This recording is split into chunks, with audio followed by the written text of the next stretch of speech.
Assalamualaikum warahmatullahi wabarakatuh. Saya atas nama Iza Pratama dengan NIM E1R021071. Di sini saya akan mempresentasikan proposal saya yang berjudul Efektivitas Penggunaan Alat Peraga Digital Matematika GeoGebra pada materi geometri untuk siswa SMPN 5 Jonggat tahun pelajaran 2024-2025. Oke, di sini kita masuk ke bab 1 pendahuluan bagian latar belakang. Menurut Hudojo 2005, salah satu faktor yang menyebabkan kesulitan belajar matematika adalah karakteristik materi yang abstrak yang membutuhkan pemahaman mendalam dan kemampuan visualisasi tinggi. Penggunaan teknologi dalam pendidikan, khususnya alat peraga digital, telah banyak dibahas sebagai salah satu solusi untuk masalah tersebut. Menurut Jonathan tahun 2000, alat peraga digital dapat membantu siswa memvisualisasikan konsep-konsep abstrak dan meningkatkan interaksi serta keterlibatan dalam proses pembelajaran. Salah satu alat peraga digital yang terbukti efektif dalam pembelajaran matematika adalah GeoGebra. Selanjutnya di sini kita beralih ke bagian rumusan masalah.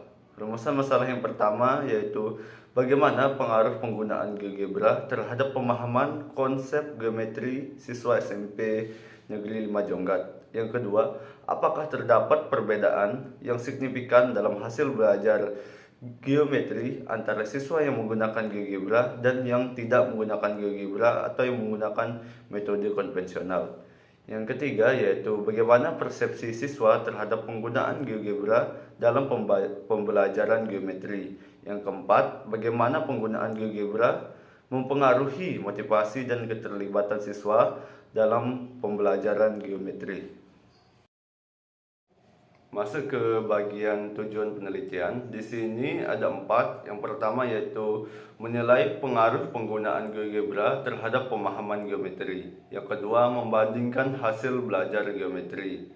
Yang ketiga, mengidentifikasi persepsi siswa terhadap GeoGebra. Dan yang keempat, mengukur pengaruh GeoGebra terhadap motivasi dan keterlibatan siswa. Untuk manfaatnya di sini, manfaat penelitiannya saya membagi menjadi 2 manfaat, yaitu yang pertama manfaat teoritis, yang kedua manfaat praktis. Manfaat teoritis di sini yang pertama pengembangan ilmu pengetahuan, yang kedua dasar bagi penelitian selanjutnya. Terus untuk manfaat praktisnya di sini yang pertama bagi guru dan pengajar. Di sini memberikan wawasan baru mengenai metode pembelajaran yang dapat meningkatkan efektivitas pengajaran geometri. Yang kedua bagi siswa, membantu siswa memahami konsep-konsep geometri dengan lebih baik melalui visualisasi yang disediakan oleh GeoGebra. Yang ketiga yaitu bagi sekolah, menyediakan data dan bukti empiris yang dapat digunakan untuk dasar mengintegrasikan teknologi dalam kurikulum pembelajaran. Yang keempat bagi peneliti. Di sini bagi peneliti sendiri meningkatkan keterampilan peneliti dalam merancang dan melaksanakan penelitian pendidikan. Selanjutnya kita masuk ke kajian pustaka. Di sini yang pertama yaitu penelitian tentang penggunaan GeoGebra dalam pembelajaran matematika. Di sini ada peneliti oleh Hohenwarter dan Fox tahun 2004 menemukan bahwa siswa yang belajar menggunakan GeoGebra menunjukkan peningkatan signifikan dalam pemahaman konsep geometris dibandingkan dengan siswa yang menggunakan metode tradisional. Yang kedua yaitu studi tentang efektivitas alat peraga digital. Di sini saya ada Sari dan Wahyuni tahun 2018 menunjukkan bahwa penggunaan alat peraga digital dalam pembelajaran matematika di sekolah menengah pertama dapat meningkatkan keterlibatan siswa dan memperdalam pemahaman mereka terhadap geometri ataupun materi pelajaran yaitu geometri itu sendiri. Yang ketiga yaitu studi kasus di konteks lokal. Di sini ada penelitian oleh Setiawan tahun 2020 di salah satu SMP di Indonesia menemukan bahwa penggunaan GeoGebra dalam pembelajaran geometri di kelas 8 dapat meningkatkan hasil belajar siswa secara signifikan. Yang keempat yaitu efektivitas pembelajaran geometri dengan GeoGebra.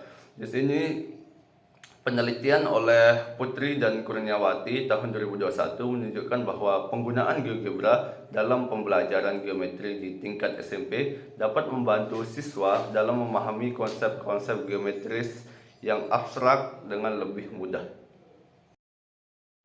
Selanjutnya kita masuk ke kerangka berpikir. Di sini kerangka berpikir penelitian ini dimulai dengan mengidentifikasi masalah pendidikan, yakni kesulitan siswa dalam memahami konsep geometri di SMP. Sebagai solusi potensial, penggunaan alat peraga digital GeoGebra diusulkan untuk membantu memvisualisasikan konsep-konsep geometri secara lebih interaktif.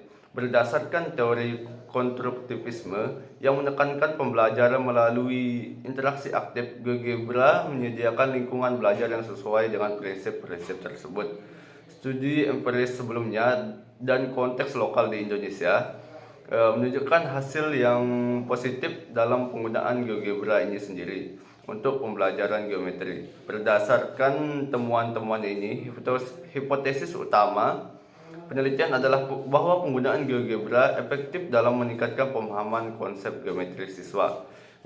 Metodologi yang digunakan adalah desain eksperimen semu dengan kelompok kontrol dan kelompok eksperimen.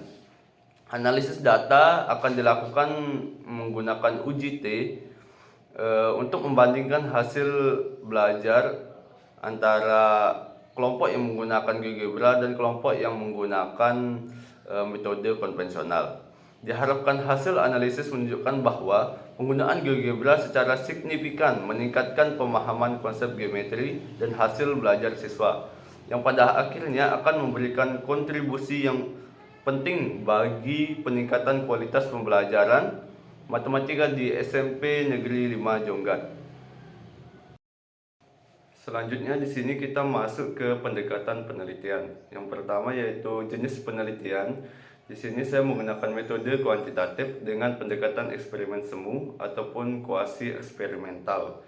Yang kedua yaitu populasi dan sampel penelitian. Di sini populasinya tentu dalam penelitian ini adalah seluruh siswa kelas 8 di SMP Negeri 5 Jongkat pada tahun pelajaran 2004-2005. Untuk sampelnya terdiri dari dua kelas, yaitu kelas eksperimen dan kelas kontrol yang masing-masing terdiri dari 30 siswa. Untuk metodenya seperti yang saya sebutkan tadi, yaitu kelas kontrol dan kelas eksperimen. Di sini saya akan membaginya menjadi dua kelas tersebut, di mana kelas kontrol yaitu kelas yang menggunakan metode pembelajaran konvensional, dan kelas eksperimen adalah kelas yang menggunakan alat peraga digital matematika GeoGebra. Dan kita tentunya akan membandingkan hasil dari kedua kelas tersebut. Selanjutnya kita masuk ke prosedur penelitian. Di sini yang pertama ada observasi tentunya, yang kedua ada pretest untuk melihat kemampuan awal siswa, yang ketiga yaitu pembelajaran. Di sini seperti yang saya bilang adalah ada kelas eksperimen dan kelas kontrol.